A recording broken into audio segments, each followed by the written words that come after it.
What if I told you the way you've been caring for yourself is dead wrong? My mother had me when she was 13 years old in reform school, and I was temporarily awarded to the state.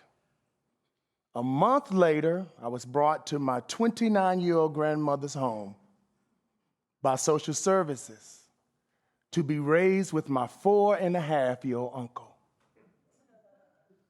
My grandmother, Ann, would often say, "Be who you are, as loud as you can, because you are enough."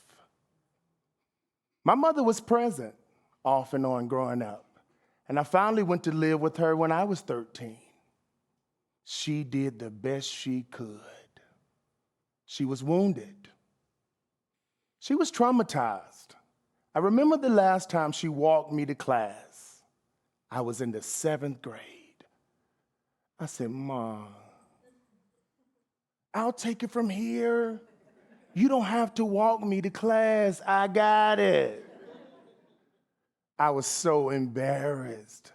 My mother just had to see Mr. Reed, who taught her in the 7th grade. My mother returned to tell him she made it. The trauma I experienced as a child was tremendous. I still remember my mother screaming as she slid down the hospital's waiting room wall when she was told my brother, Maurice, was dead. My brother, at age 19, was an innocent victim of a drive-by shooting.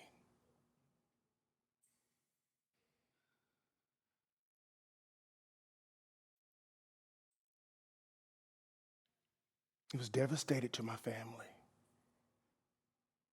and the effects are still felt 20 years later. We were forced to carry on with our lives, despite the possibility of running into my brother's killer at the local grocery store.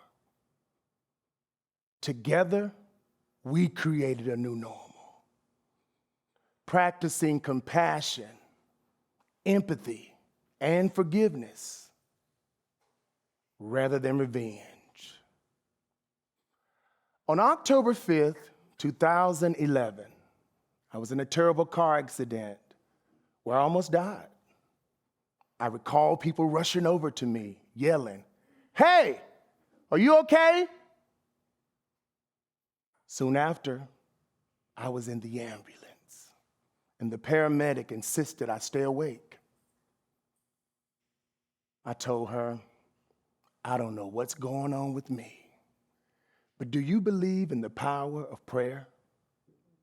"Yes, sir," she replied. I said, "Let's pray."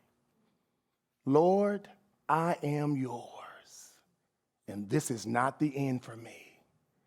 I'm confident that you will take care of me." When I arrived at the hospital, the surgeon informed me that I had broken my femur in half, but that it had split evenly and not shattered into pieces. I went into surgery right away.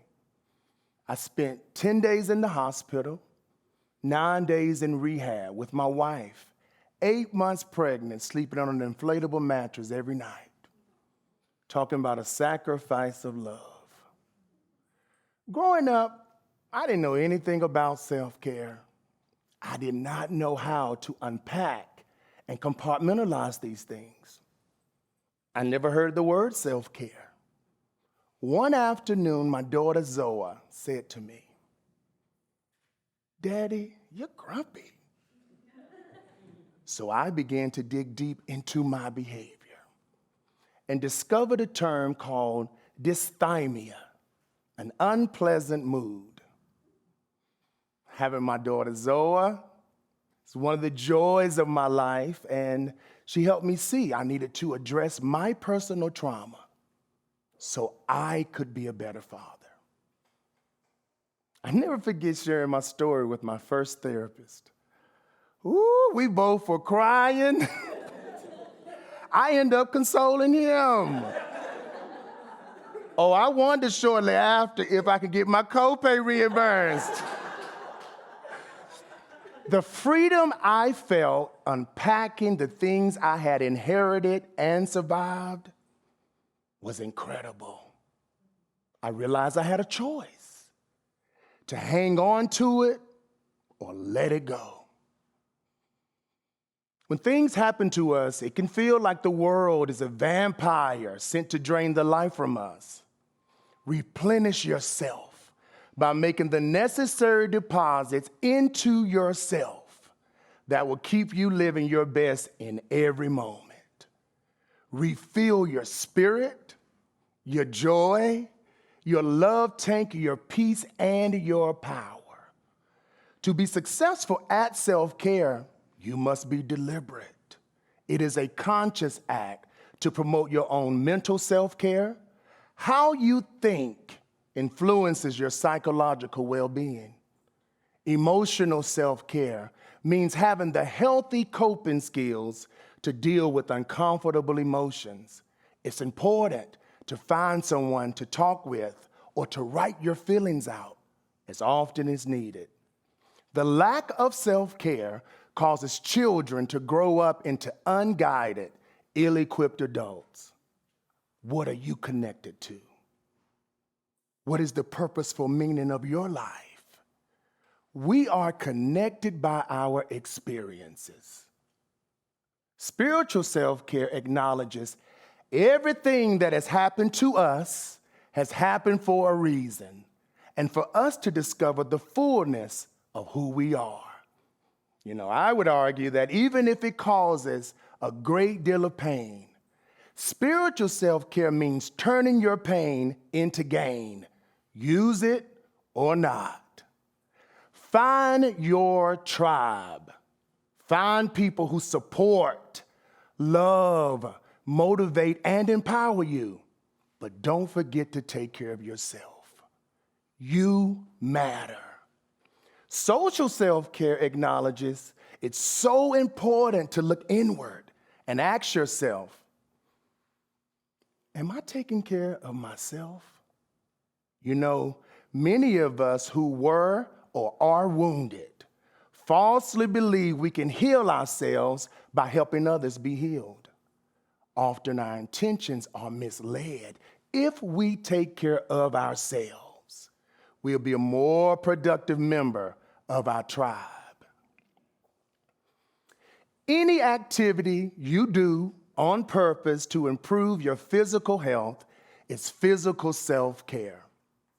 It took me an entire year to walk again. Of course, it's not the same as it was before the accident, but I don't have any problems jogging 2-3 miles, and I don't set off the airport's metal detectors. Yay me! I expect my talk to shed light on the importance of self-care and bring it into your consciousness.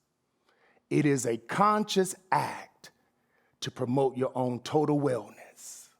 Self-care works when you align yourself with yourself. We must learn self-care to be present for ourselves.